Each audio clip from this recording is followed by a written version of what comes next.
So we'll say, in general, one of the difficulties that we encounter on Yom Yerushalayim, for many of us, similar to one of the difficulties we encounter on Yom HaAtzmaut, we'll say, is the idea of appreciating something that you've never lived without.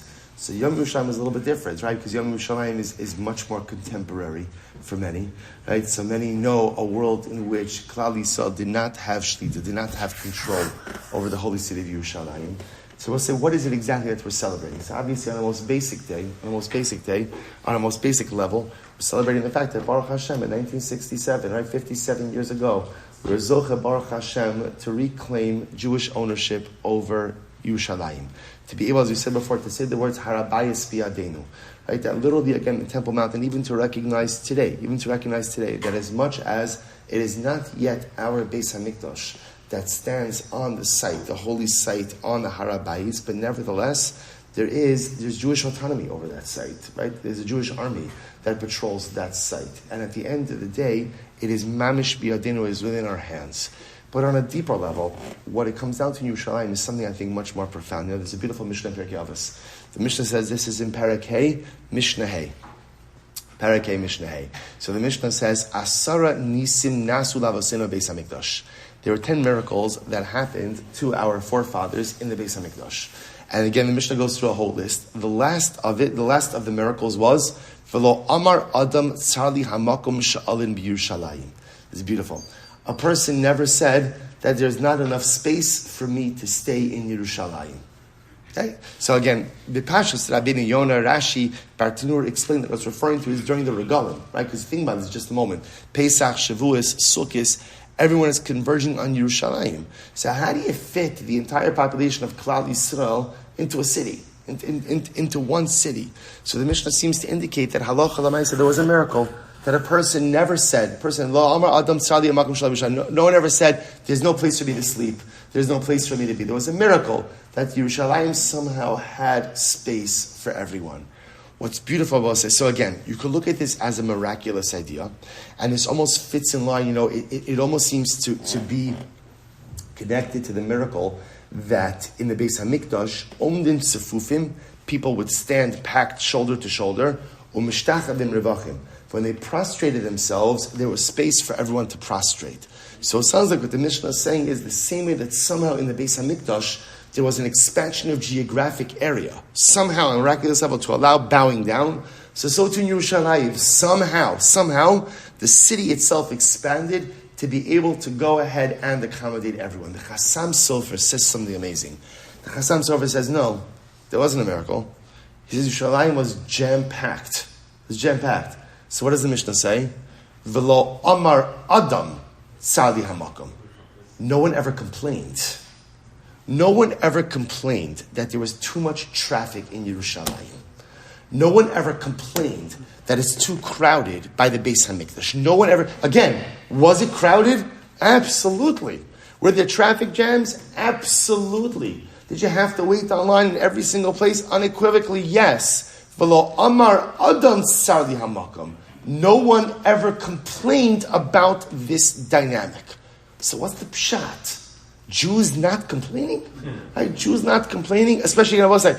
We complain even when it's not legitimate. Right? Alachas kama v'kama when it is legitimate. How could it? What's the pshat? What's the pshat? Right? There's traffic anywhere else. There's congestion anywhere else. There's too packed anywhere else. I'm going to complain. But in Yerushalayim, no one complains. There's a beautiful medrash. The medrash says that HaKadosh Baruch Hu went ahead and created Adam Arishon from dirt. So the Medrash says, where was the afar taken from? Where was the dirt gathered from? And the Medrash says the dirt that created Adam was created ultimately again from Yerushalayim. HaKadosh Baruch Hu took dirt from Yerushalayim and created Adam Arishon. There's two versions of the Medrash. One version of the Medrash just says Yerushalayim. The other version of the Medrash says from Harabayis. Harabayis took the dirt to create Adam Arishon from Yerushalayim. So I will say, what does that tell you? What that tells you is that Yerushalayim is the source of everything, right? Humanity, it's not just Jewish people, right? It's not just Klal Yisrael. Humanity as a whole sources itself from Yerushalayim Ir HaKodesh. Life comes from Yerushalayim Ir HaKodesh. I will say, you know that feeling when you come into Yerushalayim?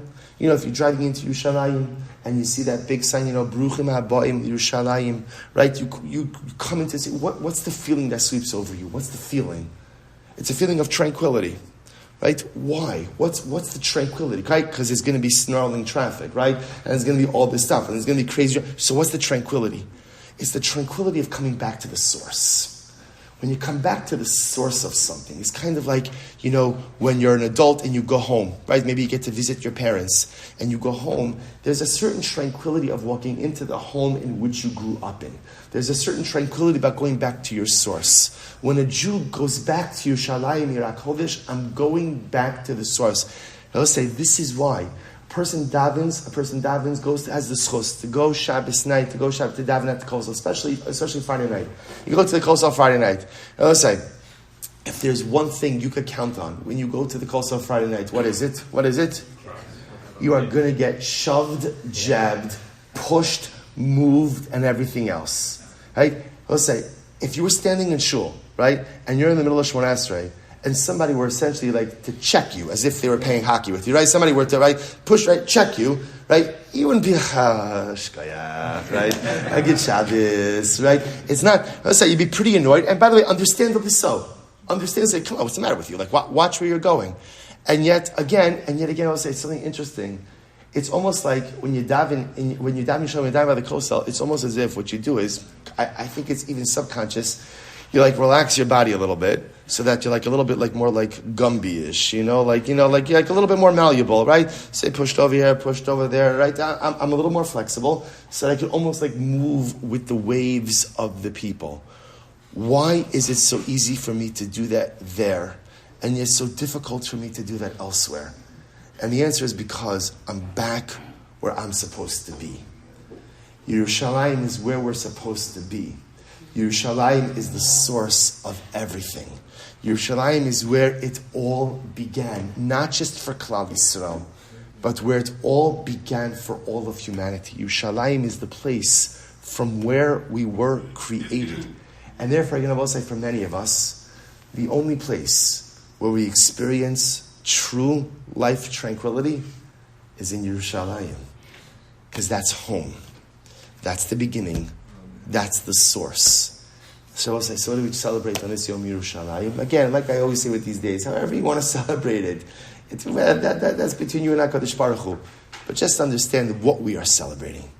What we're celebrating is that 57 years ago, HaKadosh Baruch Hu gave us the schos to once again assert our rightful ownership over the source, the cradle of humanity, the source of everything in this world, the source of Kedusha, the source of life, the source of the very dirt and earth which we were created from.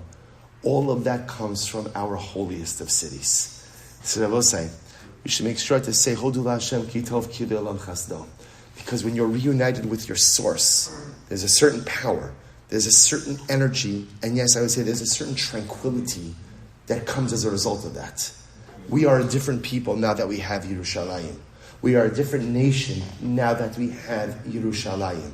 And I will say, we know that deep down this current war in which we are in, you hear the stories. Hear the stories that when the soldiers have to go house to house in these towns and in these villages and in Gaza, right? They say, hanging on every single wall